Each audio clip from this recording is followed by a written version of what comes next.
नमस्कार मित्रांनो, आपण आतापर्यंत सिंपल प्रेझेंट टेन्समध्ये अफर्मेटिव्ह आणि निगेटिव्ह शिकलो आहे. आता आपल्याला शिकायचं आहे इंट्रोगेटिव्ह. INTROGATIVE. इंट्रोगेटिव्ह म्हणजे काय? प्रश्नार्थक वाक्य. प्रश्नार्थक वाक्य. तर आता ह्याचं सूत्र फार महत्त्वाचं आहे, ते बघा. त्याच्यामध्ये आपल्याला काय करायचं आहे, आधी डू किंवा डज आधी वापरायचं आहे, plus subject SUBJECT plus V1 हे लक्षात ठेवा, प्लस ऑब्जेक्ट OBJECT ऑब्जेक्ट आणि प्लस क्वेश्चन मार्क. मग आता याच्यातले वाक्य डू किंवा डज हे वापरून आपल्याला बनवायचे आहेत.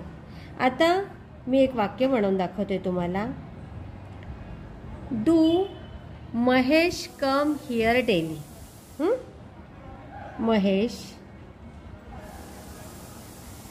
कम हिअर डेली. DAILY. मग आता इथे बघा, वर सूत्रात प्रश्नार्थक दिले की नाही, तसे इथे प्रश्न. म्हणजे आता काय, do Mahesh come here daily म्हणजे महेश रोज येथे येतो का? काय होता अर्थ? महेश येथे रोज येतो का? का म्हणजे प्रश्न, बरं की नाही. दुसरं वाक्य तुम्हाला सांगते. आता तुम्हाला कळलं ना, डू किंवा डज वापरायचं आहे, मग नंतर सब्जेक्ट येतो, मग V1 येतं आणि मग ऑब्जेक्ट येतो. तशाच पद्धतीने इथे वाक्यात आपण काय वापरलं, ती डू महेश, नंतर कम हिअर डेली आणि प्रश्नचिन्ह, बरोबर आहे. आता दुसरं वाक्य घेऊया. दुसरं वाक्य आहे, do you read a book every day. याचा अर्थ सांगा बरं. Do you read READ read a book every day EVERDAY. म्हणजे काय सांगायचा अर्थ? तू रोज पुस्तक वाचतो का? बरं की नाही. डू यू म्हणजे तू किंवा तुम्ही. तू किंवा तुम्ही रोज पुस्तक वाचतो का? येते लक्षात? अजून देऊ का 2-3 वाक्य? मग नंतर आपल्याला डजची पण वाक्य बनवायची आहे. आता इथे महेश वापरलं, इथे स्पेशल महेशचं नाव घेतलं, इथे यू. आता पुढचं वाक्य बघा. Do they win WIN win the match MATCH. आता ते त्यांच्यासाठी, ते मॅच जिंकले का किंवा जिंकत आहेत का? ते मॅच जिंकत आहेत का? आता पुढचं वाक्य घेऊया. Do I call you. आता स्वतःवर घेऊया आपण ते. Do I call you. सांगा बरं काय येईल? बरोबर, मी तुला बोलावतो का?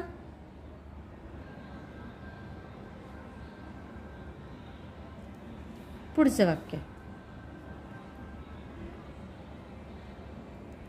Do we sing nice songs. आता इथे आय साठी घेतलं, इथे दे साठी, आता वी साठी, म्हणजे आम्ही. Do we sing sing nice song. सांगायचा अर्थ, आम्ही चांगल्या पद्धतीने गातो का? उई आहे ना, म्हणून आम्ही चांगल्यापणे किंवा चांगलेपणे चांगल्या पद्धतीने गातो का? समजले इथपर्यंत? आता पुढचे वाक्य घेऊया. अजून एक तुम्हाला वाक्य इथेच ह्याच रांगेत देते, कारण मग परत तुम्हाला ते कंटिन्यू राहील ना. Does he do it well? DOES. Does he do it well? ह्याचा अर्थ सांगाय फार महत्त्वाचं आहे. ही आलं ना इथे, बरोबर. तो चांगल्या पद्धतीने करतो का? तो चांगल्या पद्धतीने करतो का? आताच्या उत्तरांच्या वेळेला पण मजा येणार आहे. आत्ता आपले हे इंट्रोगेटिव्ह म्हणजे प्रश्नार्थक वाक्य कशी बनवायचे ते आपण आता इथे शिकलो. त्याचे उत्तरं आता आपल्याला अफर्मेटिव्ह आणि निगेटिव्हमध्ये द्यायचे. आपले आता हे इंट्रोगेटिव्ह सगळे वाक्य तुम्ही बघितले, त्याचे आता आपल्याला अफर्मेटिव्ह आणि निगेटिव्ह अशी बघायची आहेत. म्हणजे होकारात्मक आणि नकारात्मक. अफर्मेटिव्ह म्हणजे होकारात्मक आणि निगेटिव्ह म्हणजे नकारात्मक. इथे स्टार्टला मी इथे लिहून देते इथे. मग आता पहिलं वाक्य काय होतं? Does Mahesh come here daily? बरोबर की नाही? मग आता त्याचं अफर्मेटिव्ह काय येईल? महेश इथे रोज येतो का? तर आपण लिहिणार हो, Mahesh comes here daily. S. Mahesh come here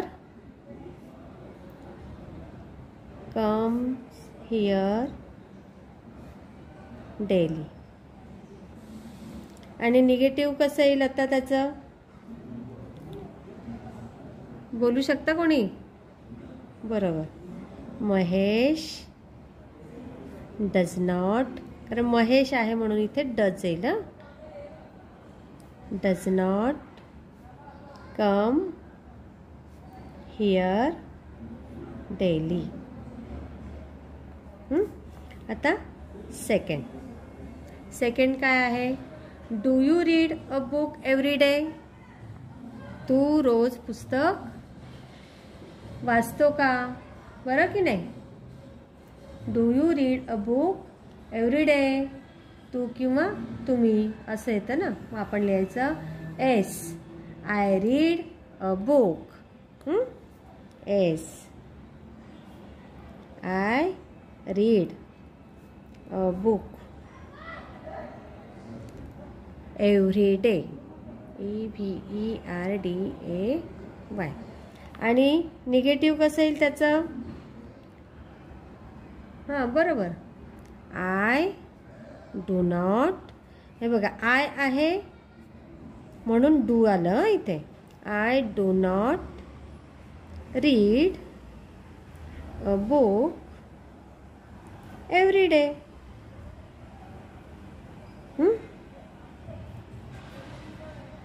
तिसरं वाक्य काय आहे? Do they win the match? ते मॅच जिंकत आहेत का? मग आता आपण ते जिंकत आहेत, अफर्मेटिव्ह करायचं आहे. S. They, THEY, they win the match, MATCH. आणि नकारार्थी बनवायचं असेल तर कसं लिहिणार? थोडंसं बोला रे, सांगा. दे आहे म्हणजे डू येईल ना. They do not win the match. बरोबर. आता पुढचं वाक्य काय होतं? Do I call you? मी तुला बोलवतो का? एस. I call you. आणि निगेटिव्ह कसं येईल? आय. आता प्रथम पुरुष आहे म्हणून इथे does. I does not call you. पुढचं वाक्य काय आपलं? Do we sing nice song. मग काय म्हणणार? We sing nice songs. SONGS. We sing nice songs. अफर्मेटिव्हला एस येतं आणि निगेटिव्हला काय येणार? आता वी आहे म्हणून इथे डू येईल. We do not sing nice songs. आणि आता हे महत्त्वाचं वाक्य पुढचं जे आहे ते एकदम महत्त्वाचं आहे. 6 नंबरचं. डज ही डू इट वेल. काय येईल मग? बघा त्याचं येईल एस. ही डज इट म्हणजे हे अफर्मेटिव्ह. आणि निगेटिव्हमध्ये काय येईल? No. He does not eat. म्हणजे आता आपण काय शिकलो? इंट्रोगेटिव्ह ए. आता आपल्याला पुढच्या व्हिडिओमध्ये शिकायचं आहे इंट्रोगेटिव्ह बी. चला तर मग तोपर्यंत तुम्ही याचा सराव करा म्हणजे आपल्याला आता समजलं इंट्रोगेटिव्ह म्हणजे काय तर प्रश्नार्थ. चलो ओके टेक केअर.